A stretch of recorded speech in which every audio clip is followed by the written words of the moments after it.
Hello everyone. Now in this session we are going to discuss the gene interaction. Now this gene interaction it's a very important term in terms of board exam. In terms of state board or NCERT, the long answer question being asked in the board examination and NEET के लिए तो important है ही. So now this gene interaction comes under the heading which is called as actually a neo-Mendelian genetics. Mendelian genetics, or it can also be called as post-Mendelian genetics.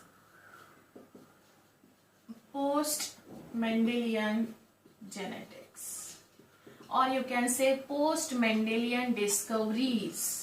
So ये आपको समझना है, ये जो जेनेटिक्स है, जो यहाँ जीन इंटरैक्शन है, this genetic interaction or gene interaction is not actually follow the Mendel's का genetics. So now here जो भी जैसे as we all know, the Mendel actually did not know the what is factor which is passing from generation to generation.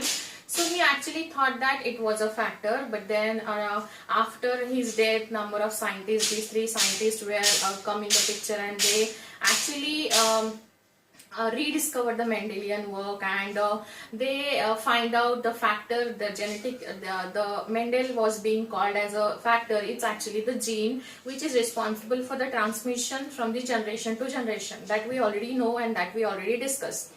But then here there are certain events occur in the nature. These events would not follow the Mendelian genetics. So ऐसे भी कुछ चीजें हैं nature में जो Mendel का genetics follow नहीं करती है, और वो इंटरेस्टिंग सी चीजें जो है तो वो हमें आज पढ़नी है. बट देन उसके पहले हमें समझना है कि वो कैसे एक दूसरे के साथ हैंड टू हैंड लाइक कैसा इंटरेक्शन करती है. But then as we all know, gene is the, you can say, the unit of heredity. Actually यहाँ मैंने gene interaction लिखा है. जो भी होने वाला है वो सब जीन के साथ ही होने वाला है in terms of genetics. So यहाँ gene interaction है. ये अगर क्वेश्चन आपको आया कि write down non Mendelian genetics, और you can say post Mendelian discoveries, या you can say non Mendelian genetics, ये सारी चीजें एक ही मीनिंग के तरफ लेके जाती है हमको कि नेचर में कुछ चीजें ऐसी हैं जो कि मेंडल का जेनेटिक्स फॉलो नहीं करती है.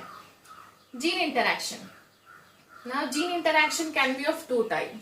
या तो वो खुद का जीन को खुद इन्फ्लुएंस करेगा और हमें रिजल्ट देगा, या तो वो किसी और जीन को इन्फ्लुएंस करा के हमें रिजल्ट देगा. ठीक है. As we all know, gene comes in the pair, alleles जिसको हम बोलते हैं, मल्टीपल फॉर्म्स ऑफ जीन. तो आपको याद रखना है, आप ऐसा ही सेम चार्ट आपकी नोटबुक में बनाओगे. जीन इंटरैक्शन, जीन के बीच में interaction, its influence of one gene और one allele over the another allele, और it can be one to the different allele. ठीक है. जैसे मैंने यहाँ लिखा भी है, इंटर एलिलिक और नॉन एलिलिक. इंटर एलिलिक मतलब सेम जीन होगा. Inter allelic is also called as intragenic interaction, and non allelic is called intergenic. Now see, यहाँ इंटर है, यहाँ इंटर है, कंफ्यूजन के चांसेस बहुत ज्यादा है, इसलिए याद रखिए, इसका इंटर एलिलिक, इसका इंटरजेनिक, इसका नॉन एलिलिक, इसका इंट्राजेनिक. ऐसा क्रॉस मल्टीप्लीकेशन जैसा हम करते हैं वैसा कुछ ट्रिक लगा के याद करिए.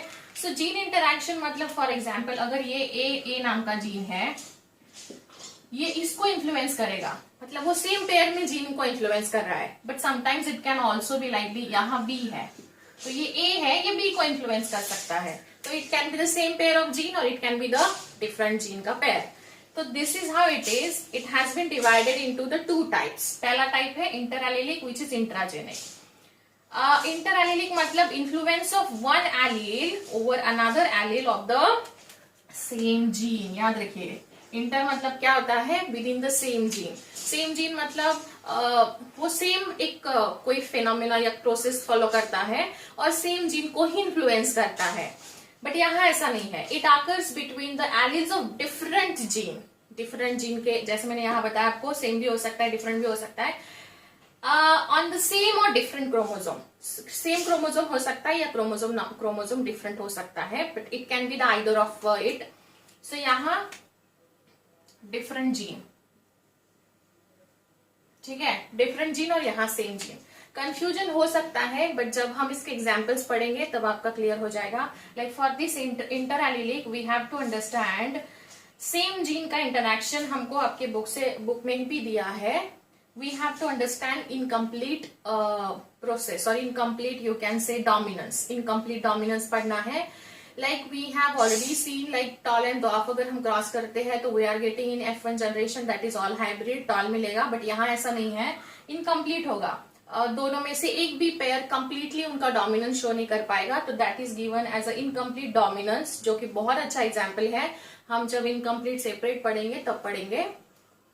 कोडोमिनेंस, लाइक सी इनकम्प्लीट, लाइक दोनों में से, like for example this is RR and this is WW. Red and white जब हम एक दूसरे के साथ क्रॉस करेंगे तो ना ही हमको रेड मिलेगा ना ही व्हाइट मिलेगा, दोनों का इंटरमीडिएट कलर मिलता है which is a pink. This is incomplete, मतलब ना ही रेड वाला R उसका डोमिनेंस शो कर पाया, ना ही W वाला W, व्हाइट वाला W शो कर पाया.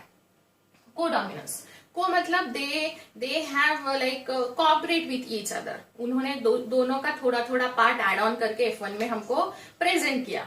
लाइक सपोज अगर रेड एंड व्हाइट कलर के, इसका एग्जाम्पल है कैटल का कलर. लाइक सपोज कोई कैटल है, लेट्स से काउ है, काउ का एक जनरेशन लाइक एक रेड एंड व्हाइट के साथ क्रॉस होता है तो हमको राउंड कलर मिलेगा. इट्स वेरी इंटरेस्टिंग, ये हम पढ़ने वाले हैं. Multiple allele, best example to remember of multiple allele का है which is blood group. This is also very interesting. So ये तीनों चीजें आपको एक्सपेक्टेड है, याद रखना, with respect to their ratios, with respect to their examples. But then ये आपके बुक में थोड़ा सा नहीं दिया हुआ है, डायरेक्टली नहीं दिया है, बट हम इसको डायरेक्टली इनडायरेक्टली सब तरीके से पढ़ने वाले हैं. सो ये हम डिटेल में पढ़ेंगे. लाइक फॉर एग्जाम्पल जैसे मैंने आपको बताया, रेड एंड व्हाइट अगर क्रॉस करेंगे तो हमें टेक्निकली रेड मिलना चाहिए F1 जनरेशन में, लेकिन वैसा नहीं होता है. We are getting here pink, red and white के बीच वाला कलर पिंक होता है. सो ये काफी अच्छा फ्लावर है नेचर में ऑब्जर्व करने के लिए. इनकम्प्लीट डोमिनेंस, को डोमिनेंस मतलब दोनों ने भी उनका इक्वल शेयर डिस्ट्रीब्यूट किया और हमें F1 जनरेशन मिला. मल्टीपल एलील मतलब बहुत सारे एलील्स बन गए, but they are responsible for the same conclusion और रिजल्ट. सो ये होता है सेम जीन पे, ये होता है सेम क्रोमोजोम और different chromosome, but the different gene on the same और डिफरेंट क्रोमोजोम. डिफरेंट होना चाहिए. लाइक फॉर एग्जाम्पल अगर मेरे पास यहाँ एक क्रोमोजोम है तो यहाँ का क्रोमोजोम, यहाँ का जीन इसको अफेक्ट कर सकता है, लाइक A एंड B. और फॉर एग्जाम्पल यहाँ दूसरा क्रोमोजोम है तो ये इसको कर सकता है. It can be on the same chromosome और it can be on the different chromosome, but ये सेम जीन को नहीं करेगा. यहाँ जैसे ये वाला जो है ये A को ही कर रहा था, उसका ही फ्रेंड देख के उसके साथ डील कर रहा था, लेकिन ये वैसा नहीं करता है. ये नए लोगों के पास जाके फ्रेंडशिप बनाता है, ऐसे याद रखिए. नॉन एलिलिक मतलब ये दूसरे लोगों के पास फ्रेंडशिप करके उसको डील करता है. सो इसके एग्जाम्पल है एपिस्टासिस, डुप्लीकेट जीन. डुप्लीकेट मतलब आप समझ ही गए होंगे, डुप्लीकेट मतलब उसके जैसा ही दूसरा बनाएंगे. कॉम्प्लीमेंट्री मतलब वो उसको कॉम्प्लीमेंट करेगा, मतलब दोनों एक दूसरे के साथ अकॉर्डिंगली प्रोसेस परफॉर्म करेंगे. एंड सप्लीमेंट्री मतलब उसको सप्लीमेंट मतलब उसको सपोर्ट करेगा. So these are the things. ये आपको बोर्ड में एक्सपेक्टेड नहीं है, याद रखना, ना ही लिखना. इवन बुक में NCERT didn't mention these things, but then NCERT has these things. Even state board also has these things in their book. But ये हम थोड़ा एक्स्ट्रा पढ़ेंगे, इसको थोड़ा बाद में पढ़ेंगे नीट के लिए.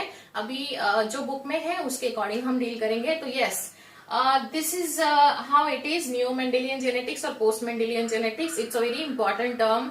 Remember guys, इस पे बहुत बार क्वेश्चन आ चुके हैं बोर्ड में. स्टेट बोर्ड में तो हर दूसरे साल इसको लॉन्ग आंसर क्वेश्चन में पूछा जाता है, but CBSE also has like 2 marks के सेक्शन में पूछा जा चुका है या लॉन्ग आंसर में पूछा जा चुका है. Again I repeat the same thing. Gene interaction मतलब जीन एक दूसरे के साथ कैसे बिहेव करता है. वो जीन खुद के पेयर के साथ फ्रेंडशिप करता है या दूसरे जीन के पास जाके फ्रेंडशिप करता है. So that is the inter allelic, मतलब सेम ही होगा. लाइक मान लीजिए A डिवीजन है और B डिवीजन है. A डिवीजन का बच्चा A डिवीजन के बच्चे के साथ ही फ्रेंडशिप कर रहा है. This is the inter allylic gene.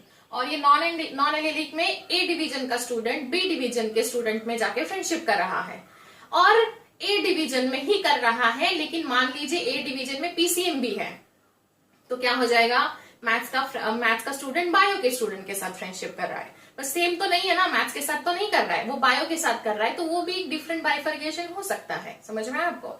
सो ये सेम डिवीजन में फ्रेंडशिप करेगा, ए टू ए और बायो टू बायो करेगा, ये में भी बायो टू मैथ्स करेगा, या फिर दूसरे कॉमर्स के साथ जाके फ्रेंडशिप करेगा। समझ में आ रहा है आपको? सो ये जो है बहुत इंटरेस्टिंग है।